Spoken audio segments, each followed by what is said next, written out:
students. Welcome to third session of the topic 5-year plans in India, goals and achievement. आज की class में हम study करेंगे indicators which shows that planning was successful and the indicators which shows that planning was failure. So let's start. Success of planning में हम सबसे पहले पढ़ेंगे increase in national income.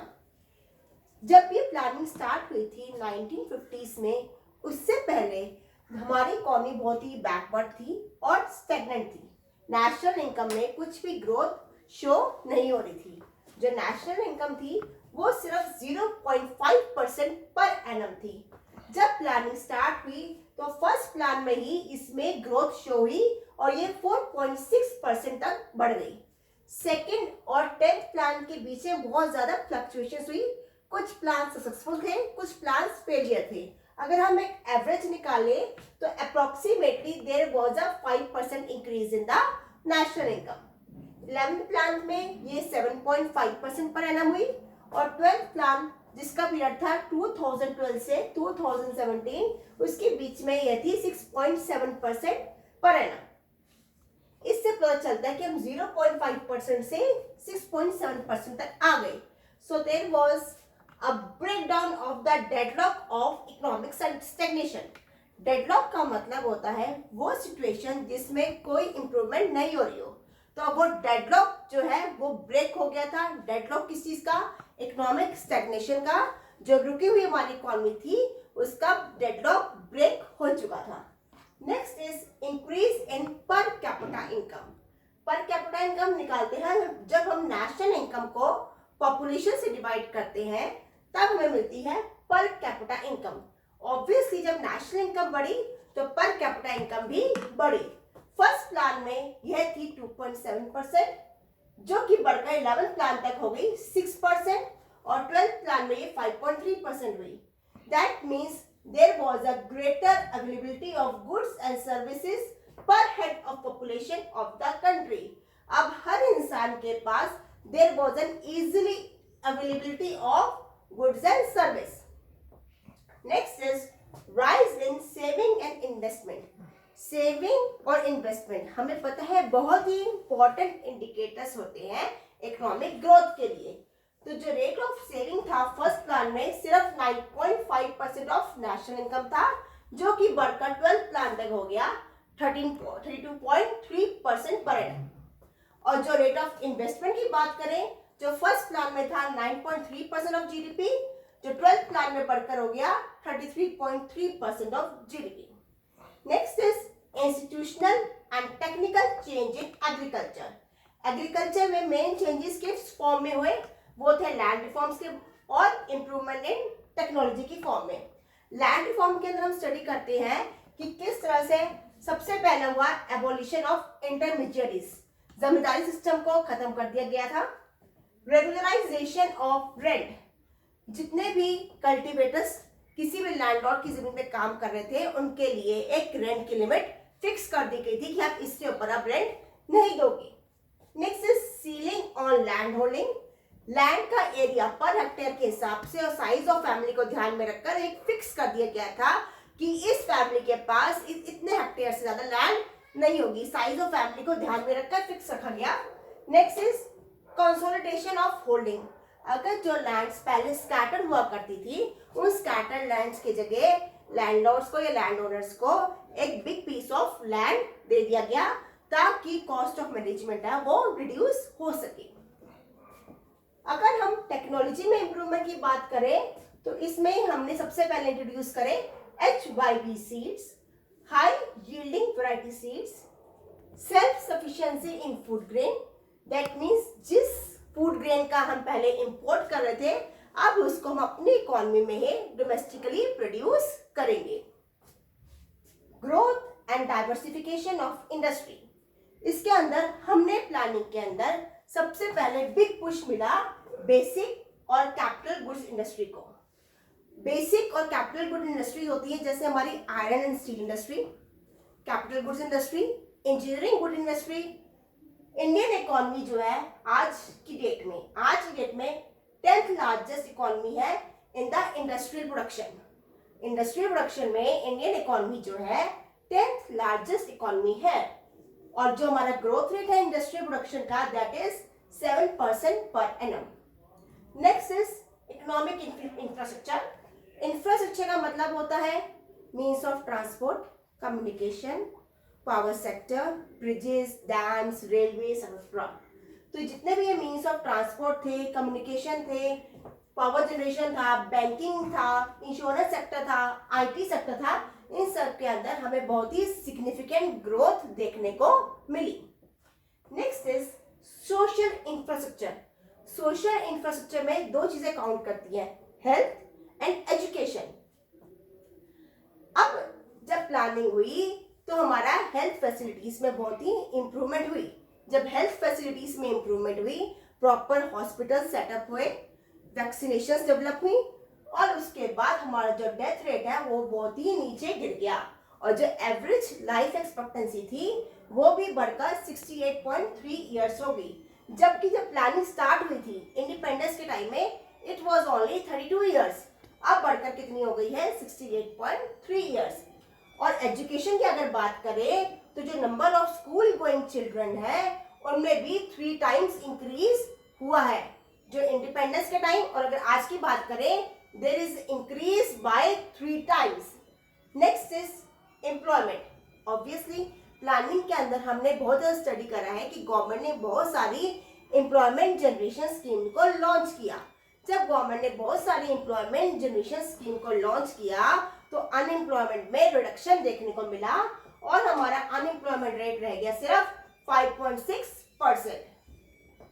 International trade की अगर बात करें तो बहुत ज्यादा चेंज आया कंपोजिशन ऑफ एक्सपोर्ट और इंपोर्ट पर। हमने इंपोर्ट सब्स्टिट्यूशन पर फोकस करना स्टार्ट कर दिया और हमारे अंदर हमने कोशिश करी सेल्फ सफिशिएंसी लेकर आए, स्पेशली फूड ग्रेन्स पर। अब हम खुद ही डोमेस्टिकली फूड ग्रेन्स को प्रोड्यूस करने लगे और इंपोर्ट कम करने लगे। एक्सपोर्ट ज्यादा हुआ और हमारा इंपोर्ट कम हुआ, इससे हमारा फॉरेन एक्सचेंज क्या हुआ, रिजर्व हुआ। Now started exporting engineering goods. हमने इन इंजीनियरिंग गुड्स का भी एक्सपोर्ट करना स्टार्ट कर दिया। This is all about success of planning. Now coming to failures of planning. इसमें सबसे पहले आता है एब्जेक्ट पॉवर्टी। जितने भी हमारी प्लानिंग थी उसका सेंट्रल थीम क्या था, पॉवर्टी एलिवेशन। 5th प्लान में इंदिरा गांधी ने भी एक स्लोगन दिया था, गरीबी हटाओ, बट एक्चुअल में ऐसा हुआ नहीं। जो फैक्ट्स और फिगर्स हैं वो क्या शो करते हैं कि सिर्फ अभी भी आज की डेट में 21.9% of the population lives below the poverty line. Poverty line के नीचे हम उन लोगों को काउंट करते हैं जो एसेंशियल सर्विसेज को, फूड, क्लोथिंग और शेल्टर को भी अफोर्ड नहीं कर पाते हैं, एसेंशियल्स ऑफ लाइफ को अफोर्ड नहीं कर पाते हैं। आज की फिगर क्या है 21.9%।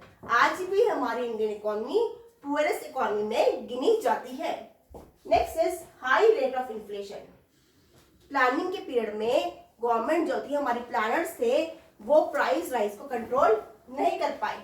जब प्राइस राइज बढ़ता गया, होता गया प्राइस राइज, तो उससे क्या हुआ, जो इंडिविजुअल्स की जो रियल इनकम है उसमें हमें फॉल देखने को मिला। रियल इनकम में कैसे फॉल हुआ, आपकी इनकम उतनी ही स्टेबल है और प्राइस बढ़ रहा है। दैट मीन्स स्टेबल इनकम से जिस प्राइस पर पहले जो ज्यादा गुड्स ले पा रहे थे अब आप गुड्स कम ले पा रहे हो, तो इसका मतलब आपकी मनी इनकम तो वही है बट रियल इनकम फॉल कर गई प्राइस राइज की वजह से। जब ये रियल इनकम फॉल करी प्राइस राइज की वजह से, तो जो इकोनॉमिक डिवाइड था हैव्स और हैव नॉट्स के बीच में बढ़ता गया। ये हैव्स से रिचर क्लास और हैव नॉट से पुअर यानी लोअर क्लास, इनके बीच में एक डिवाइड बढ़ता गया। रिच और रिच होते गए और पुअर होते गए। Next is unemployment crisis. Government ने बहुत सारे एम्प्लॉयमेंट जनरेशन स्कीम को लॉन्च किया बट फिर भी अनएम्प्लॉयमेंट की प्रॉब्लम क्यों बढ़ती गई, क्योंकि साथ साथ पॉपुलेशन भी बढ़ रही थी। हम लोग उस बढ़ती हुई पॉपुलेशन को जॉब्स नहीं दे पा रहे थे और अनएम्प्लॉयमेंट जो है बढ़ता गया। फर्स्ट प्लान में ये था 53 लाख लोग अनएम्प्लॉयड थे, जो कि बढ़कर 11th प्लान में 4 करोड़ तक पहुंच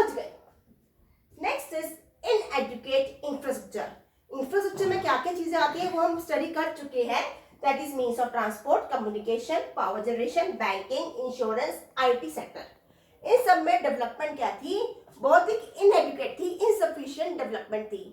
प्लानिंग के 67 ईयर्स बीत गए 1950 से 2017 तक, पर इन 67 पीरियड्स के अंदर भी हम इंफ्रास्ट्रक्चर में डेवलपमेंट नहीं कर पाए, और स्पेशली पावर सेक्टर में।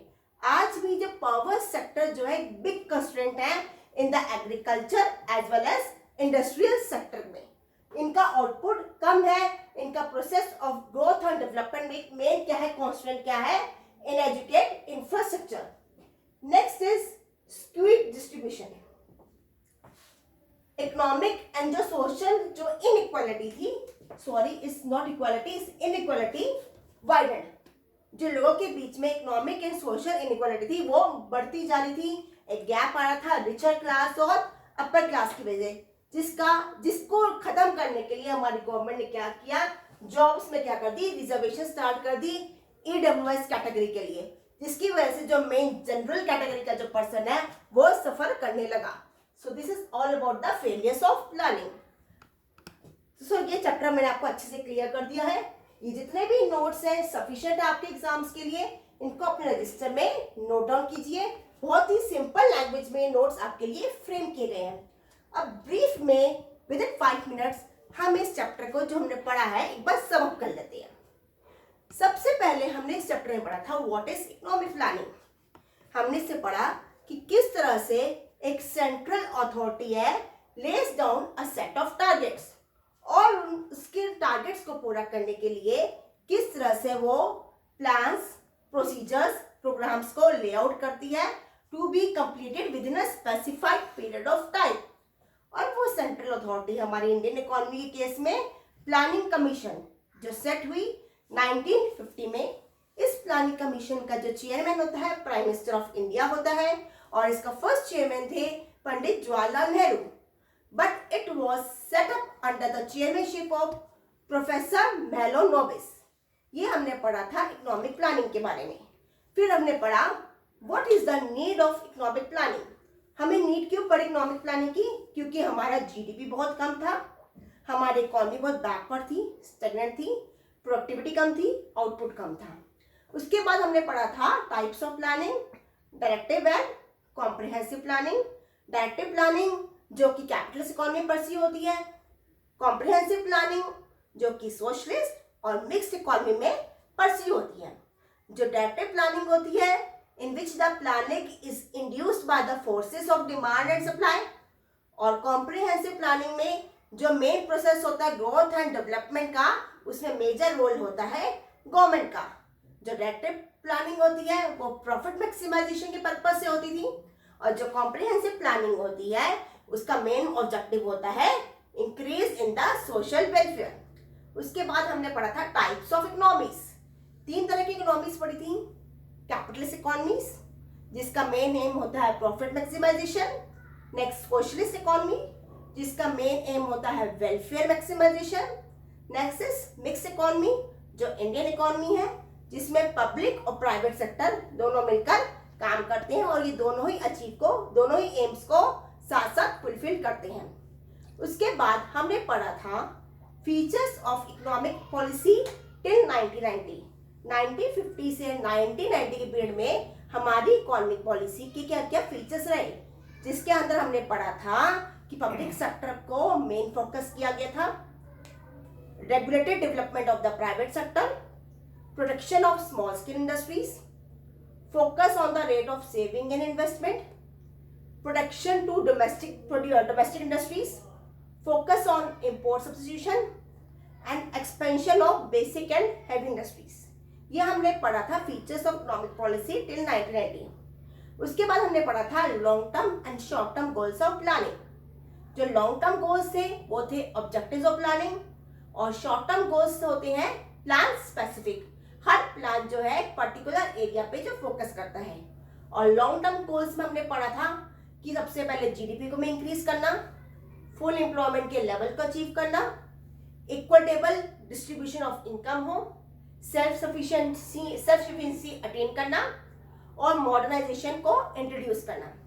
इसके बाद हमने आज की क्लास में हमने पढ़ा indicators which shows the planning was successful and the indicators which shows the failures of planning.